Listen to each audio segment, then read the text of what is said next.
In this episode, we're going to be looking at boards with a small price, but a big reputation. The Backfire 2.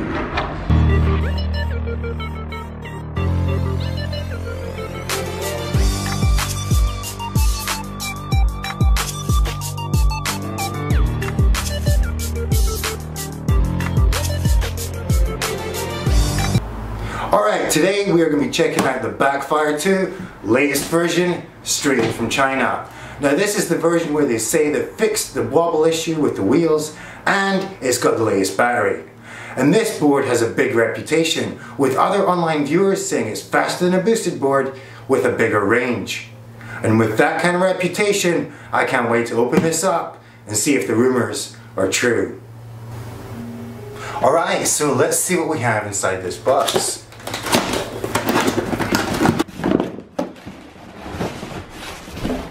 Here we have it, the Backfire Galaxy 2, and it looks stunning with this Backfire Galaxy grip tape. We're going to take a closer look at this board in a minute, but let's see what else we get inside this box.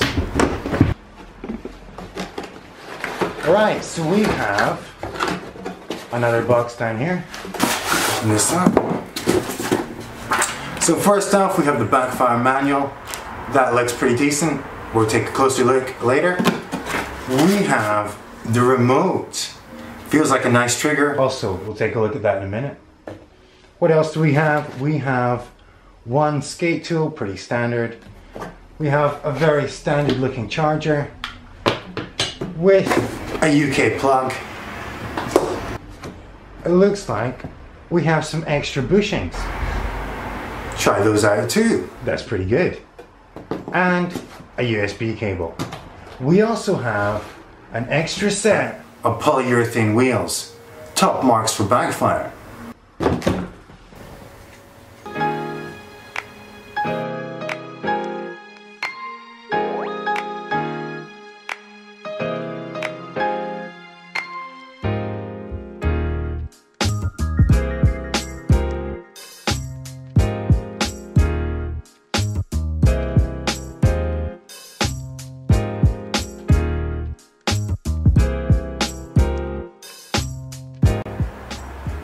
On the top of the Backfire 2, we have this stunning Galaxy Edition grip tape. It feels pretty grippy and it just looks fun. Along the edge we have the logo, and from front to tail we seem to have a slight curve with a concave in the middle. And I think I can feel a little bit of flex already. If we turn this board over, at the back we have what looks to be some very sturdy but angular trucks with the power cord running along the center into two 300-watt hub motors, which are reportedly very powerful. If we follow the power cord into the control section, it has a lovely heatsink to it. If we press the button, it beeps itself to let us know it's on. The board itself feels pretty good. Running along to the battery section, which looks to have two sets of 10 cells. The power port has a lovely weather seal to it, and at the front we have the same sturdy but angular looking trucks. Attached to those are two 18mm white polyurethane wheels.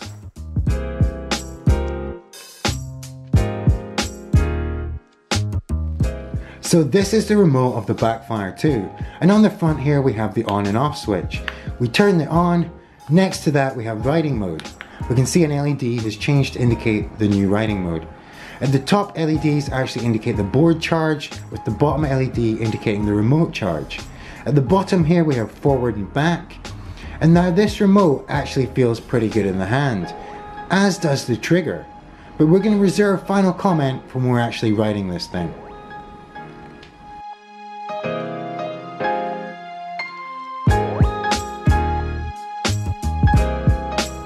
So, time to take the Backfire 2 out into the streets and see if it lives up to its big reputation. So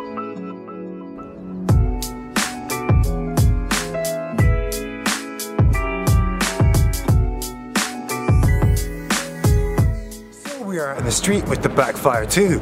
Let's get this board on. And it gives us a reassuring beep. Let's get the remote on. Now I believe the red indicates high speed, We certainly don't do any other speed on this channel.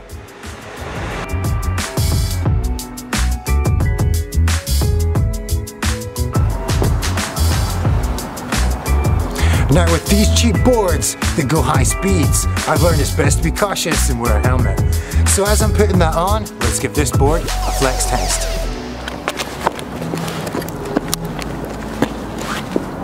This board has got some great flex to it. Let's jump on and see how it rides. We're in reverse, going forward.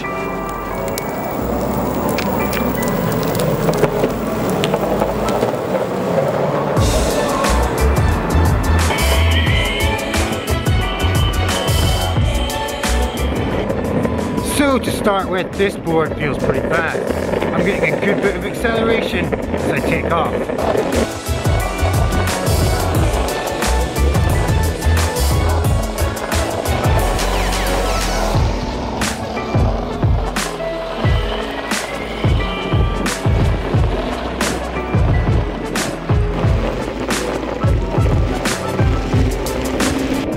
Another thing about this board is the trucks feel pretty loose and it feels pretty carvy.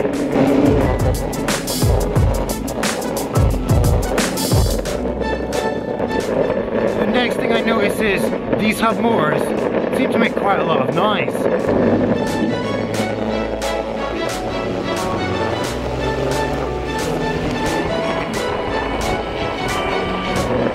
So first impressions of this remote is it feels great in the hand, but the acceleration feels pretty harsh. It doesn't feel particularly finite controlled.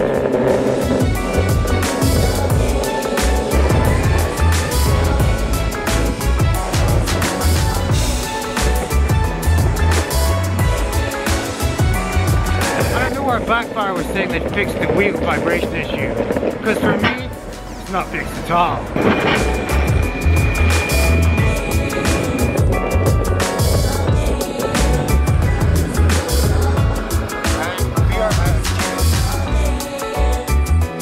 This board refuses to charge and the charger light stays on green.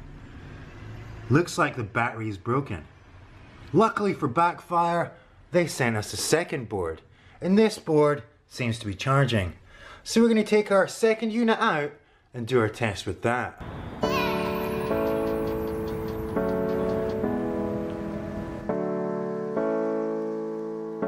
So we have headed down to the park today to give this Backfire a proper going over.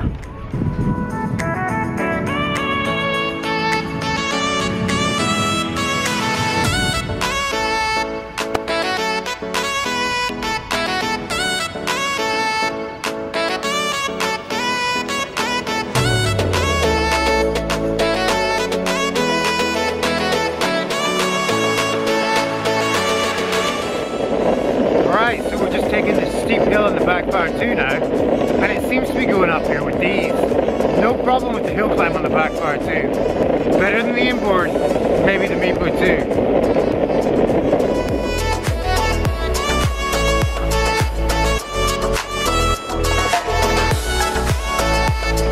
2. Now we're just coming down the other side of this steep hill now. Perfect time to test the brakes. And the brakes feel pretty smooth and controllable.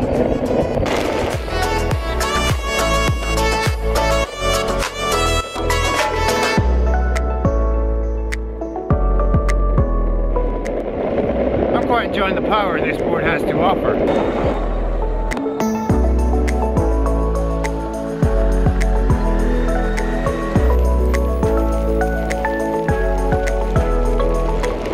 I'm going over some rough ground now, and I've got to say, although the deck's flexible, I still feel every bump in the road.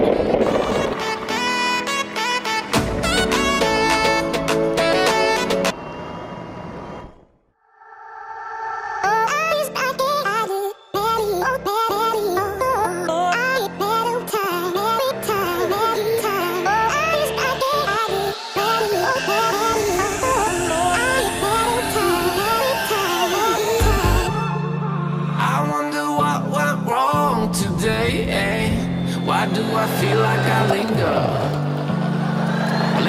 between the words to say the words to remember. Now we're here. body and soul. We're gonna take back everything. Alright, so I've got a nice run in front of me and I've got the GPS app ready.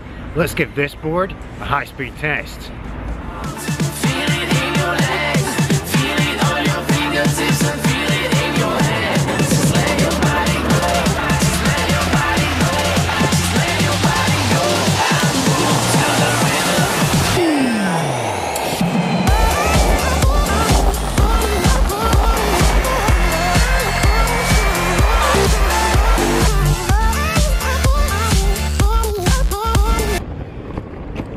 We just ran out of batteries on the Backfire 2.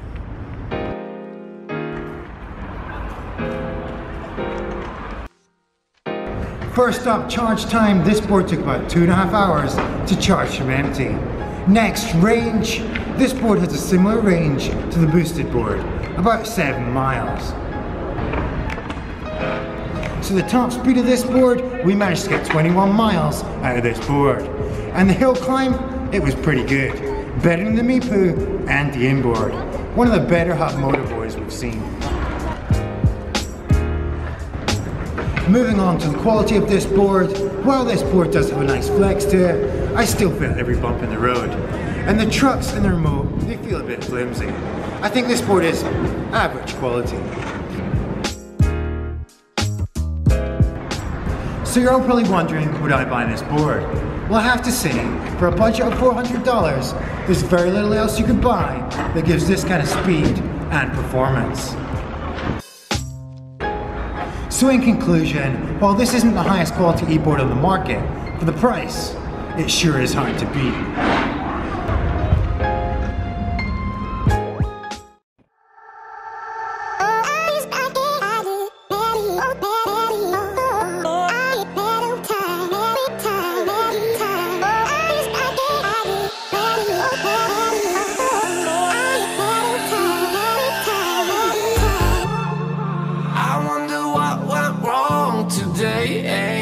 Why do I feel like I linger between the words?